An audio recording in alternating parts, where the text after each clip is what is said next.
Forest denudation and unsustainable farming practices has led to the degradation of watershed and other environmental services. To improve the condition of watersheds and to address unsustainable watershed management in 4 priority river basins, the Department of Environment and Natural Resources, through Forest Management Bureau, together with the regional and provincial counterparts, has implemented the Integrated Natural Resources and Environmental Management Project, or INREMP. We will look for the potential areas using our resources, our personnel, to look for the potential areas subject for the INREMP project. And then several meetings orientation were conducted before the project implementation. Once after that they identified the potential people's organization as the implementers of the project. But first of all, we have to consider that we also consider, because we have 2 kinds of POs implemented in the INREMP. We have the IPOs, the Indigenous People's Organization, and then the non-IPs. Appropriate personnel and the red thresholds that they were assigned, no? So, nagikan sa head of the implementations on the ground, tugmang yun sa ilang mga positions na nahatag o sa mga trabaho nila. So that's why muna siya ang isang nakita na to. And then secondly, they were provided enough training as to the implementations. And the training of course, the training includes on the different policies na dapat na to to be our guide in the implementation of the program. Most of the time, our personnel on the ground are in contact with our POs, meaning they are always guided on the programs that they are implementing on the ground. So, wana siya ang mayo. And then, ang linkages na to with the local government units, slightly sa mga barangay, down to the barangay, and at the municipal level, as well as to our academics, we are closely partnering with them or linking with them. So, kung na siya na makahatag kung dugang nakaiwahan, mga nahimo na to ang mga inisyatibo para siya na pag-implementa sa ato ang program during that time during its implementation. So, unang-una kaming mag-identify tag mga tao na pwede nga mag-assist sa atong proyekto nga makatutok yun. So, kung na-identified na sila, kung sabi ba, ito na siyempre naman we have to capacitate them. So, a lot of trainings were identified before nga diin leading to the capacitation sa atong mga personnel. Unya, kini siya tatag po natin kanina mga training dito sa atong mga identified nga mga people's organization. So, na siya nga wala kita nagtuan, wala kita nag-ingon na nagkulang because we assisted our people's organization kung yun sa pag-capacitate atong personnel, maupod na atong capacitation dito sa people's organization. Nakita nato sa una nga ang kaning atong mga POs, mga tawag nato nga wala sila identity. And then we organized them, iparesto nato sila sa Security and Exchange Commission para nga mahimbokin sila nga legal nga people's organization na diin mahimo natong partner sa atong mga proyekto. And then, nato po nga unang nga mga tao just to mamatutugigon nato to capacitate our people's organization. We have a regular meetings with them tapos to discuss kung sabay atong buhaton. And then, unsa bay atong pagtanaw nga paging nato capacitated pa sila, so we have to monitor and assess kung ang asa na sila nga level. Ang support namo sa Sinros is that during that implementation in INREP is giugment gid namo ang personnel sa Pinlo. For instance, LGIS gid bidiri with created a team, most of personnel of technical personnel of Pinlo office been deployed to Sinros just to implement this INREMP project. Then during the conduct of validation, conduct of monitoring and inspection, then kini provision of vehicles, just to fast-track the implementation of INREMP.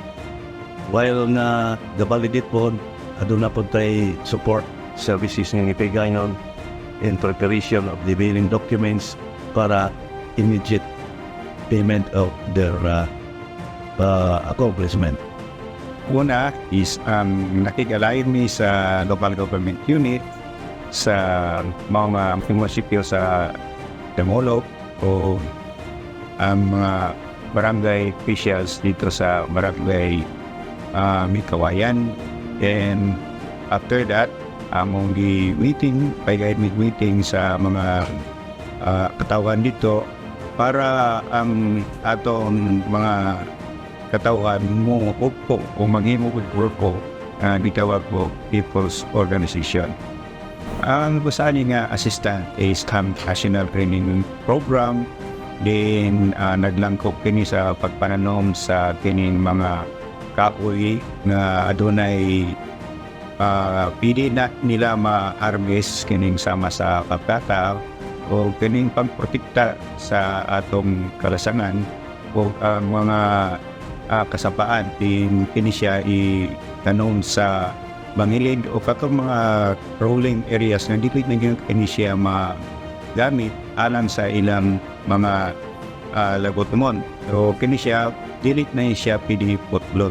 So ang ikaduha ni is amosad ni sila ni link o nangita ni o mga pamaagi din sila makidlang bigit po sa uban nga ahensya aron kini malawtayon ang ilang panginabuhi binasa nilang ginadaw nga panginahanglan nun o adto nasa ilang maabot nga generasyon.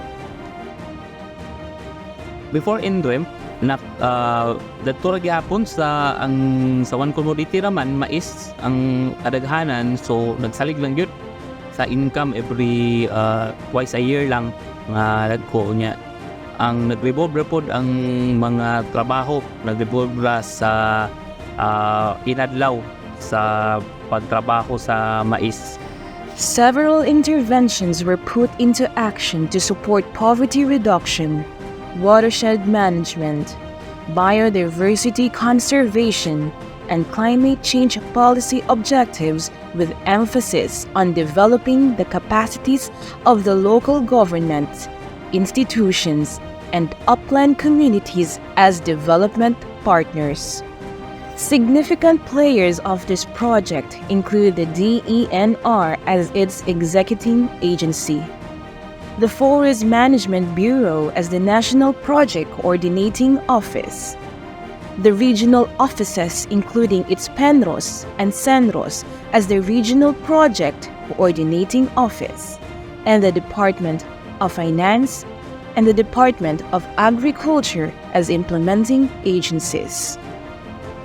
The implementation of INREMP was realized through loans from Asian Development Bank, International Fund for Agricultural Development, grants from Global Environmental Funds, Climate Change Fund, and funding from the Government of the Philippines.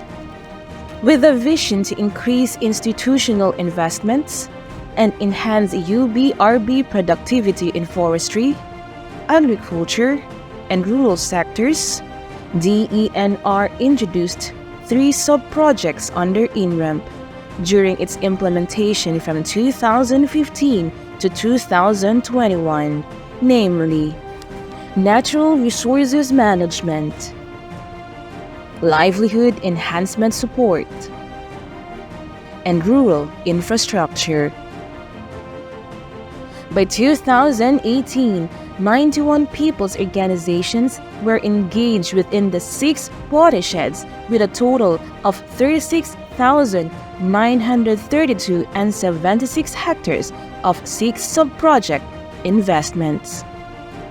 Kaniadto sa wala pag-INREMP, ang amang tanong diri sa Bingala Region, pag-abot na sa project sa INREMP, buto nga nagparman sila nga nailang project sa agro, butong ni apil ko, na diyan ako nakita ang kalainan kaniadto sa nagtanong po Bingala, kada harvest, daro, tanong na pod, karon nga din sa agro, tuloy-tuloy na ang harvesting na mo sa agro kay kasara man ka magtarong. Sige raw mag-harvest. In consideration to the existing coffee, cacao, abaca, coconut, and other commodities of the POs or IPOs, and to ensure that there is an increase in the short, medium, and long-term incomes from more sustainable and market-oriented livelihoods, the Livelihood Enhancement Support or LES sub-project was introduced in calendar year 2016. By 2021, drying pavements were awarded to 8 people's organizations, small livelihood facilities to 4 POs, and farm machineries and milling facilities to 28 people's organizations. Sugod sa pagkuha ni nataroon ako ng Guyabano 2017, July to, na pag-abot sa 2020, di ako nagsugod o harvester ni. Kada 15 ka adlaw, makabaligya ako sa Guyabano o mahalinan ko og 5,000. The sub-project on Community-Based Protection and Monitoring, or CBPM, strengthens their traditional governance on how to protect the forest, but also provide people's organizations with a working capital in establishing non-forest form of enterprise.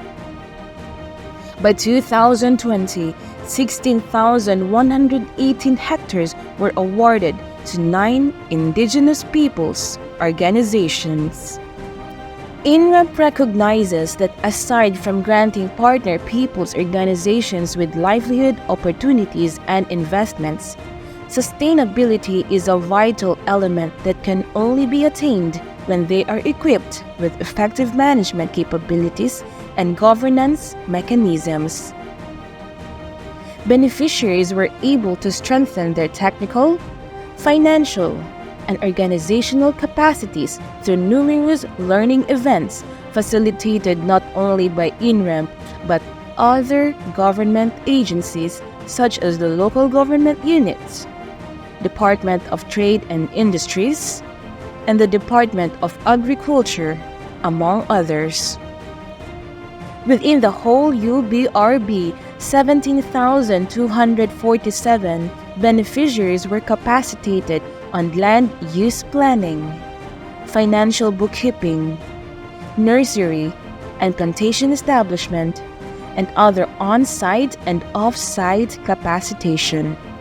Ang training and hatag sa MUA is good agricultural practices o training po sa how to properly plant sa muang mga tanom, especially sa kakao o sa lubi.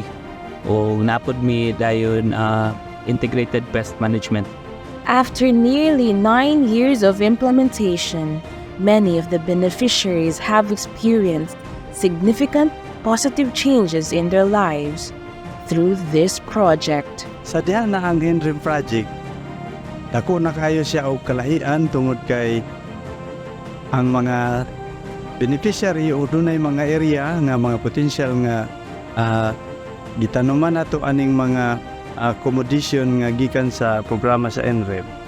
Nakabalik na sila din og puyo, tapos doon na sila ay mga kinitaan tungod kay naamay budget ang programa.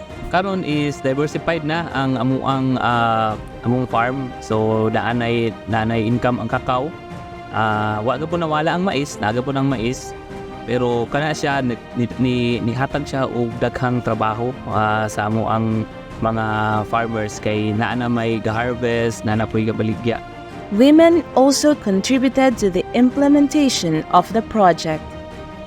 INREMP ensured that all strategies were executed with a gender-sensitive approach, recognizing the significance of addressing gender concerns, given that project components are located within IP communities where women's role are not only visible, but vital.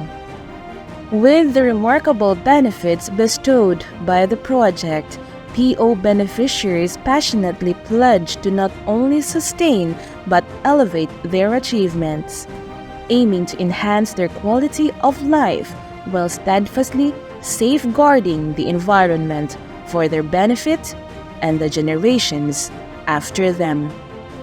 Ay padayon na mo kay nakita man na mo ang epekto sa among watarong. Muna karon nga naingon na nga akong sabana. Ibago na po ni siya aron padayon ang iyang paglambo kanang mabago siya ba. Kaya nakita mo nato nga ang sabana ay naday term nga edad niya nga kinahanglan po siya mag-uhol. Parehara gyapon sa kapiba nga pagkatigulang na putlon para nga mabag-o na po ang iyang salingsing.